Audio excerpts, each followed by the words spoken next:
Assalamualaikum warahmatullahi wabarakatuh. Perkenalkan saya Yayuk Setiawati, NDH 22, gelombang 2, angkatan 3, kelompok 3, Jabatan Pengelola Pengadaan Barang Jasa Ahli Pertama. Lokasi bagian pengadaan barang jasa, Setda Tanah Bumbu, akan memaparkan learning journal pembelajaran agenda 2, hari kedua dengan pemateri Ibu Emi Fatimah, AKSMM. Hari kedua topiknya adalah pemaparan tugas pembelajaran agenda 2. Nilai-nilai dasar ASN oleh peserta didik. Hari ini saya mendengarkan pemaparan tugas teman-teman untuk pembelajaran agenda 2 terkait nilai-nilai dasar ASN. Dan saya mendapat giliran pemaparan tugas di urutan ke-8. Tugas pertama terkait naskah dan video learning journal, pembelajaran hari pertama di mana pemaparan terkait nilai-nilai dasar ASN. Materi ini membahas mengenai nilai-nilai dasar ASN yang terdiri dari 7 nilai, yaitu berorientasi pelayanan, akuntabel, kompeten, harmonis, loyal, adaptif, dan kolaboratif. Kemudian lanjutkan dengan pemaparan tugas 2 adalah infografis core values ASN berakhlak di unit kerja. Kemudian dilanjutkan dengan pemaparan tugas naskah dan video tokoh panutan lokal dalam penerapan core values berakhlak, di mana saya mengangkat profil salah satu dosen di Fakultas Teknik. Beliau adalah Bapak Julian Firmana Arifin, atau yang kami kenal dengan sebutan Bapak Julian, menjabat sebagai profesor di Fakultas Teknik Universitas Lambung Mangkurat dengan masa kerja 20 tahun. Beliau pernah menjabat sebagai dekan Fakultas Teknik.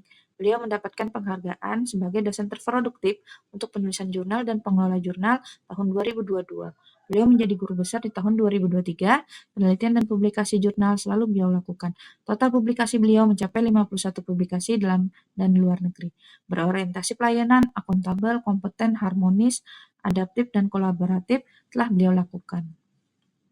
Kemudian dilanjutkan dengan diberikannya tugas individu, naskah, dan learning jurnal pembelajaran agenda 2 hari kedua, dan tugas kelompok genap dan ganjil untuk menentukan tokoh panutan lokal, tauladan, penerapan nilai-nilai dasar ASN berakhlak, dan membuat bantaing presentasi yang memuat berbagai latar belakang terpilihnya terkait penerapan nilai-nilai dasar ASN tersebut. Membuat notulensi di diskusi tersebut diketik pada kertas A4 dan di-share ke email tutor.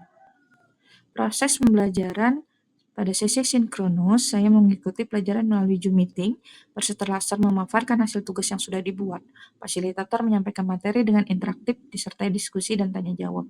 Saya merasa kegiatan ini membantu memperjelas konsep-konsep yang sebelumnya kurang saya pahami, khususnya tentang nilai-nilai dasar ASN. Pada sesi asinkronus, saya membaca modul dan mengerjakan tugas mandiri. Proses ini menuntut kemandirian dan kedisiplinan dalam mengatur waktu.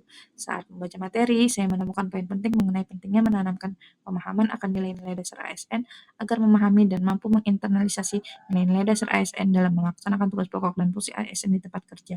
Selain itu, saya mencoba menerapkan materi tersebut dalam konteks pekerjaan sehari-hari, misalnya dengan melakukan pelayanan terhadap SKPD yang berkoordinasi terkait pengadaan di dinas mereka. Dengan belajar mandiri, saya dapat mengulang bagian materi yang sulit sampai benar-benar memahami. Refleksi dan manfaat dari pembelajaran hari ini, saya menyadari bahwa proses belajar tidak hanya sekedar memahami teori, tetapi juga bagaimana mengaitkan dengan realitas kerja dan kehidupan sehari-hari. Sesi sinkronus membantu saya memperkaya pemahaman melalui interaksi, sedangkan sesi asinkronus melatih kemandirian belajar. Saya merasa pengalaman belajar ini meningkatkan kemampuan saya dalam menjadi ASN yang berakhlak. Ke depan, saya berkomitmen untuk lebih aktif dalam diskusi, konsisten membaca materi sebelum kelas, dan mengaplikasikan nilai-nilai yang dipelajari dalam pekerjaan.